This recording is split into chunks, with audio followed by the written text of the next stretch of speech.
各位亲爱的朋友，大家好，我是老蔡志玲，欢迎收看健康之道。在开始今天这场至关重要的分享之前，我必须要用最急切的语气拜托大家，如果你是新朋友，或者还没订阅我们频道，请立刻点击下方订阅按钮，打开旁边的小铃铛，因为今天我要说的内容关系到咱们每个人，特别是咱们长辈。2026年去银行领钱能不能顺顺利利？会不会一不留神就被锁住账户？你的每一次订阅和分享，都是在为我们这个大家庭增添一份力量。只有声音大了，我们才能在那些不懂变通的电脑系统面前，保住咱们的尊严和血汗钱。如果你听完觉得，哎呀，蔡志玲讲的这些，我好像差点就踩坑，或者你身边有朋友已经遇到了麻烦，一定要在评论区告诉我，咱们大家伙要互相通个气，把哪些银行特别严格，动不动就找麻烦的网点都标注出来，团结起来，互相提个醒。好了，咱们现在进入正题，来彻底拆解一下2026年银行柜台后面那套你看不见却无比灵敏的 AI 监控系统。为了摸清这里头的门道，我专门跑了台北车站附近好几家公股银行，还有信义区那些大型民营银行的咨询部门。我发现一个惊人的变化，2026年的所谓关怀提问，早就不是以前柜员小姐随口问问那么简单了，已经全面进化成了全自动的 AI 情感和语言监控。回想以前，咱们去领钱，柜员问一句，领钱要做什么用呀？那可能就是走个过场，你随便说个过年买东西，家里要用，也就过去了。但现在完全不同了，从2026年元旦开始，全台湾银行的柜台语音识别已经和刑事警察局最新的诈骗数据库及时连上了。当你站在柜台前，天花板上的高级摄影机会悄悄分析你的瞳孔有没有放大缩小，脸上肌肉有没有不自然的颤抖，连你手的摆动频率都在计算之内。而藏在柜台大理石下面的高灵敏度麦克风会把你说的每一个字立刻转成文字，拿去和诈骗话术资料库进行比对。这里头第一个也是最容易让咱们长辈不小心说漏嘴的词，就是投资。我查了2026年的金融犯罪数据，超过 88% 的乐龄朋友被骗案件开头都是什么名师带路、境外绩优股或者虚拟货币高息回报这类诱饵。所以啊，警政署给所有银行 AI 下的死命令里，第一要务就是过滤所有和投资相关的领钱请求。就算你是真的想拿钱去买正规的定存股，或者去银楼买金条保值，只要你嘴里说出我要拿去投资这几个字， AI 后台马上就会在理财经理和柜员的屏幕上跳出刺眼的红色及高风险警报。紧接着银行就会启动强制合规审查，要你当场拿出有法律效力的正式合同或者证券公司的纸质通知书。咱们长辈习惯了拿现金办事，哪会随时带着这些复杂的文件？结果就是你的账户会被系统打上疑似受骗的标签，你一着急又解释不清，银行为了撇清责任，往往会直接拒绝让你领钱，还要求你的子女或直系亲属必须到场。这个过程又麻烦又让人感到羞辱。我在银行亲眼见过好多长辈因此气得拍桌子，但这反而会让 AI 觉得你情绪失控，可能被催眠或胁迫，风险评级更高，最后可能导致主账户被直接冻结180天，整整半年啊。接下来第二个绝对不能提的词是修缮或者装修。这个词在2026年的银行风控里是个隐藏很深但杀伤力巨大的地雷。为什么修自己房子也不行呢？我从银行内部了解到，现在的诈骗集团进化太快了，他们专门编了一套话术，教受害的长辈在被银行问的时候，统一说钱是用来翻修老屋的，因为在过去，这个理由听起来最正当，最符合生活需要。但到了2026年，银行的 AI 系统早就接上了内政部、营建署和各地市政府的修缮报备数据库。如果你要领的现金超过10万元，而你名下的房产在系统里根本没有近期的申请记录， AI 瞬间就会判定这是诈骗借口。一旦系统认为你在柜台说谎，你的信用分数会立刻掉到谷底。我亲眼见过一个例子，桃园一位阿伯为了把钱转给外面的非法互助会，听信了对方教的话，在柜台坚持说领钱是要修家里漏水的屋顶。结果银行员在电脑上一查，发现阿伯住的是新盖的社会住宅，根本没有任何报修记录。AI 马上判定阿伯处于被控制状态，不仅不让他领钱，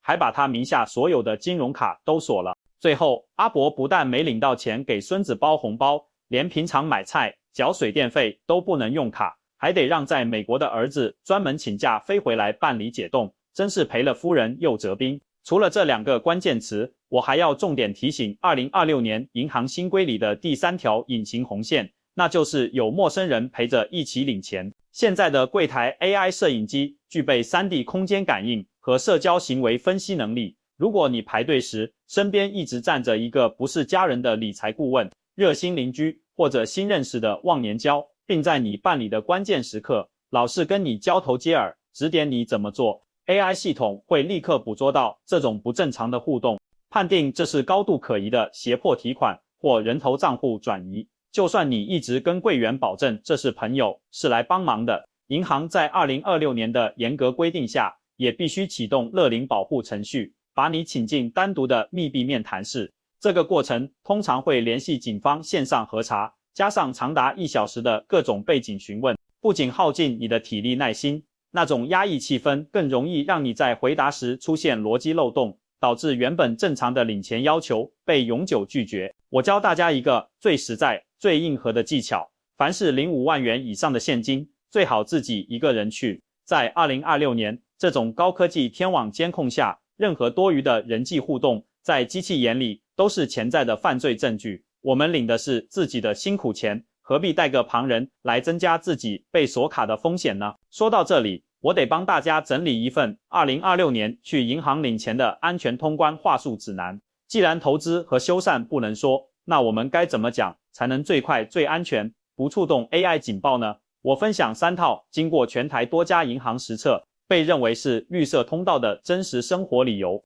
第一，说给孙辈准备过年压岁钱。你可以很自然地对柜员说，快过年了，我按家里习俗要包10个红包给孙子孙女，需要领20万现金出来。这是一个非常具体、充满台湾传统味，而且逻辑自洽的生活场景。在 AI 的大数据模型里，这种基于年节习俗的现金需求属于风险极低的民生支出。第二，说参加正规的国内旅游团，你可以这样讲，我和几个老同学约好了要去南部走春，这笔钱是我们几个人的团费，加上在景区买点东西的零花钱。因为旅游涉及真实的消费和社交，这类理由在系统里通常被标记为活跃的长辈社交开支，很少会被深入追问。第三，说准备家庭紧急备用金，你可以坦诚地表示，最近天气变化大，怕有寒流或系统问题，我想在家里放一点现金，以备不时之需。记住，说的时候表情要自然，眼睛看着柜员，千万不要频繁看手机，或者显出急着要把钱给谁的焦虑感。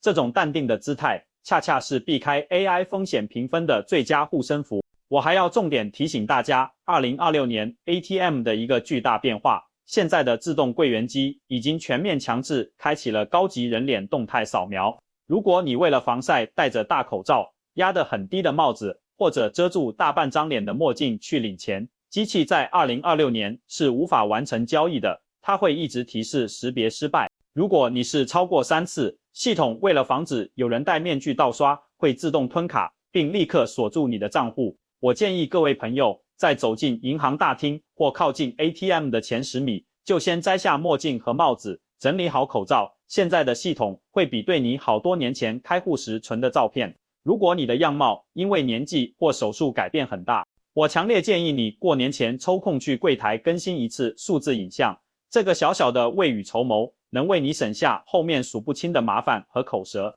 那么，万一你的账户真的因为误会或某个动作不小心被锁了，我们该怎么急救呢？我在调查中发现，很多长辈一被锁卡就非常激动，甚至会在银行里发脾气。我要用最严肃的语气告诉大家，千万不要在银行大厅吵架。2026年的银行里到处都装有情绪识别感应器，你的愤怒、焦虑和过激言语会被系统解读成心智失控或被骗后的典型反应，这反而会让你的案子被转到更高级的安全审查组，解冻时间可能从3天拖到30天。正确的做法是，先深呼吸，保持平静，然后礼貌地要求见分行的月龄专责主管。你需要带好3样最关键的材料，第一是你的身份证原件，第二是你常用的手机，第三是能证明你领钱用途的书面证据。只要你能向银行证明这笔钱的支配权完全在你自己手上，用途也合法，通常经过人工审核，48小时内是有机会恢复正常的。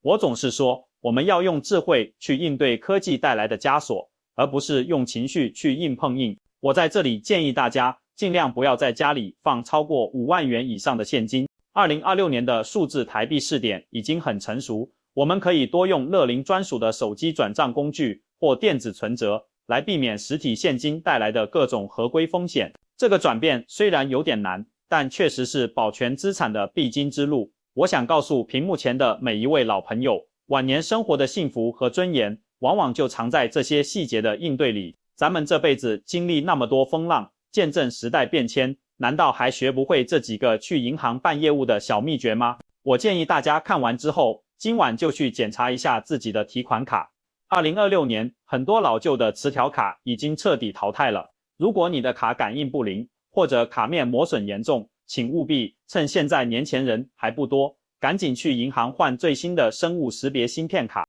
这种卡内置更强的加密功能，能极大降低提款时系统对你身份的怀疑。而且现在银行还有乐龄守护方案，你可以自己设定每天提款上限，比如3万或5万。这种自己设定的限额，在 AI 系统看来是最优质的风险防御行为，会大大提高你账户的安全评级。如果你觉得蔡志霖今天整理的这些2026年银行领钱内幕真的帮你扫除了盲点，请务必订阅健康之道。我向大家保证，只要你跟着我们的节奏，2026年的每项福利、每个隐藏红包、每一道隐形陷阱，你都会比别人早一步知道。我会在接下来的节目里继续带大家拆解年后的房产减税、健保费减免这些实惠政策，让我们在这个马年不仅活得长寿，更要活得富足，活得明白。